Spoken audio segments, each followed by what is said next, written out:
এটা মিঠা হাঁহিৰ সৈতে আজিৰ ভিডিঅ'টো আৰম্ভ কৰোঁ আহক। লগতে চেনেলটোক ছাবস্ক্ৰাইব কৰিব, বেল আইকনটো প্ৰেছ কৰি দিব। ভিডিঅ'টো শেষলৈ চাব আৰু চেনেলটোক ছাবস্ক্ৰাইব কৰিব বুলি আশা ৰাখিলোঁ। শংকৰ বৰুৱা এগৰাকী পেছাত উকিল আছিল। তেওঁ বহুত টকা উপাৰ্জন কৰিছিল। বয়সৰ বাবে তেওঁ প্ৰেক্টিছ বাদ দিছিল আৰু বেছিভাগ সময় ঘৰতে কটাইছিল। শংকৰ বৰুৱাৰ ঘৰখন অতি সুখী আছিল। তেওঁৰ ৩জন পুত্ৰ আছিল। তেওঁৰ বৰপুত্ৰ কাঞ্চন এজন অশিক্ষিত লোক আছিল। তেওঁৰ মাজু পুত্ৰ গণেশ আৰু সৰু পুত্ৰ কাৰ্তিকে চৰকাৰী চাকৰি কৰিছিল। এজন ডাক্তৰ, আনজন পুলিচত। মাহৰ শেষত যথেষ্ট পৰিমাণৰ ধন সিহঁতৰ ঘৰলৈ আহিছিল। কিন্তু কাঞ্চনৰ কথা মনলৈ আহিলে বৰুৱাৰ খঙে চুলিৰ আগ পাইছিল আৰু তেওঁ নিজৰ নিৰক্ষৰ পুত্ৰক গালি পাৰিছিল। তেওঁ বিচাৰিছিল যে কাঞ্চনেও সেই ভায়েকহঁতৰ দৰে শিক্ষিত হৈ চৰকাৰী চাকৰি এটা কৰক। কিন্তু শংকৰ বৰুৱাৰ অক্লান্ত প্ৰচেষ্টাৰ পিছতো কাঞ্চন পঢ়া পাতি নহ'ল। এতিয়া পৰিস্থিতি এনেকুৱা হৈছিল যে প্ৰতিদিনে কাঞ্চনক গালি গালাজ কৰা আৰু ঘৰৰ সকলো কাম কাঞ্চনৰ দ্বাৰা কৰোৱা, এই সকলোবোৰ শংকৰ বৰুৱাৰ অভ্যাসত পৰিণত হৈছিল। কিন্তু শংকৰ বৰুৱাৰ বিৰুদ্ধে কেতিয়াও তাৰ মুখৰ পৰা এটা শব্দও ওলোৱা নাছিল। যেতিয়া সি বৰ দুখ পাইছিল তেতিয়াই সি মৃত মাকৰ ফটোখনত সাৱটি ধৰি বহুত কান্দিছিল।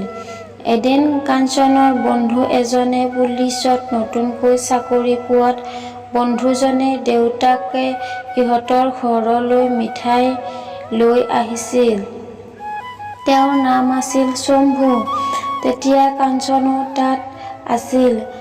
তাক দেখিয়েই শম্ভুৱে মিঠাই এটা উলিয়াই তাকো দিলে।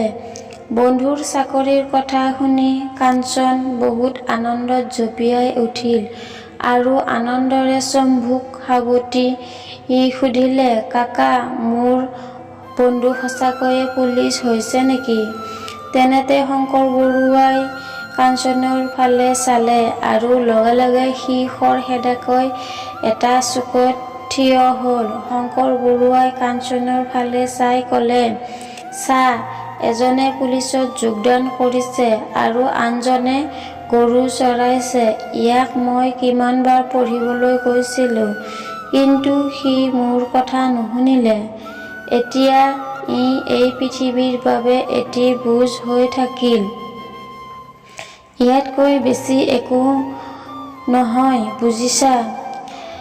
এই কথা শুনি শম্ভুৰ বহুত দুখ লাগিল আৰু শংকৰ বৰুৱাক ক'লে, হে ভাই, তেওঁক কিয় ইমান বেয়াকৈ কৈছা? তেওঁৰ পঢ়াৰ প্ৰতি আগ্ৰহ নাছিল, গতিকে পঢ়িব নোৱাৰিলে। এতিয়া তেওঁৰ বিয়াৰ কথাহে ভাবিব লাগে।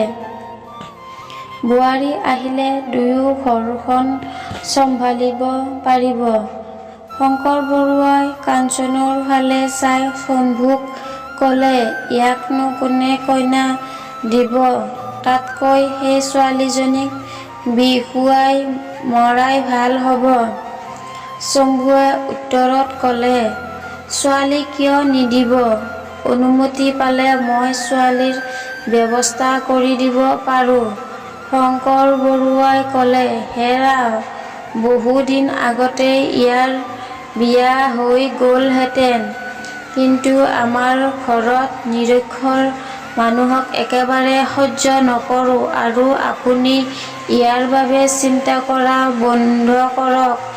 ই কেৱল পৃথিৱীৰ বোজাহে। শংকৰ বৰুৱাৰ প্ৰতিটো শব্দই কাঞ্চনৰ হৃদয়ত শেলে বিন্ধা দি বিন্ধিছিল। শম্ভুৰ সন্মুখত সি ভীষণ লাজ পালে। তাৰ জীয়াই থকাৰ ইচ্ছা নাইকিয়া হৈ গ'ল। সি জীৱন অন্ত পেলোৱাৰ বাবে চূড়ান্ত সিদ্ধান্ত ল'লে। সি গৰু অনাৰ চলেৰে পথাৰলৈ গৈ আত্মহত্যা কৰিলে। এটি জীৱনৰ অন্ত হ'ল, কিন্তু শংকৰ বৰুৱাৰ ওপৰত ইয়াৰ কোনো প্ৰভাৱ পৰা নাছিল। তেওঁ আগৰ দৰে জীৱনটো অতিবাহিত কৰিবলৈ ধৰিলে। সময় লাহে লাহে পাৰ হৈ গ'ল। কেইমাহমান পিছত তেওঁৰ 2জন পুত্ৰ বিয়া হৈ গ'ল। শংকৰ বৰুৱাৰ বয়স বাঢ়ি আহিছিল। হাত-ভৰিৰ বল লাহে লাহে কমিবলৈ ধৰিলে। মাজু ল'ৰাটোৱে চহৰত এখন চিকিৎসালয় খুলি গিৰিয়েক ঘৈণীয়েক দুয়ো চহৰত থাকিবলৈ আৰম্ভ কৰিলে। কিছুদিনৰ পিছত সৰু ল'ৰাটো আন এখন চহৰলৈ বদলি কৰা হ'ল। তেওঁ ঘৈণীয়েকক লগত লৈ তাত থাকিবলৈ ল'লে। শংকৰ বৰুৱাৰ এতিয়া সম্পূৰ্ণ অকলশৰীয়া হৈ পৰিল। 2জন পুত্ৰই পিতৃক তেওঁলোকৰ লগত ৰাখিবলৈ অস্বীকাৰ কৰিলে। ইয়াৰ পৰিৱৰ্তে তেওঁলোকে শংকৰ বৰুৱাক বিশাল ঘৰ আৰু সম্পত্তিৰ চোৱা-চিতা কৰাৰ পৰামৰ্শ দিলে। লাহে লাহে শংকৰ বৰুৱা অচল হৈ পৰিল। এই সময়ত টকা-পইচাৰ বলত ধপধপাই থকা শংকৰ বৰুৱাই দুবেলা দুমুঠি খোৱাৰ বাবে চিন্তা কৰিব লগীয়া হ'ল।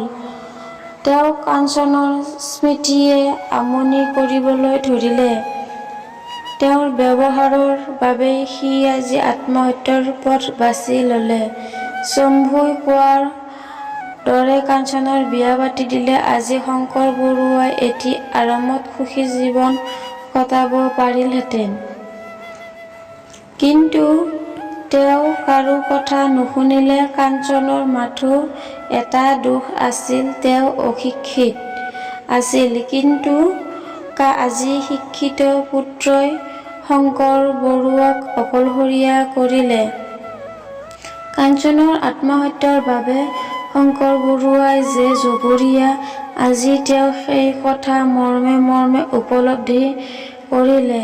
লাহে লাহে তেওঁৰ জীয়াই থকাৰ ইচ্ছা নাইকিয়া হৈ আহিল। তেওঁ 2 শিক্ষিত পুত্ৰক ঘৰলৈ আহিবলৈ বাৰে বাৰে অনুৰোধ কৰিছিল।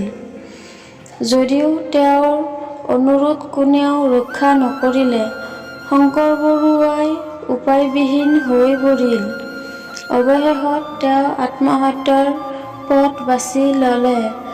অশিক্ষিত পুত্ৰ কাঞ্চনৰ বাটেৰে বাট বুলিলে এসময়ৰ স্বনামধন্য উকিল শংকৰ বৰুৱাই।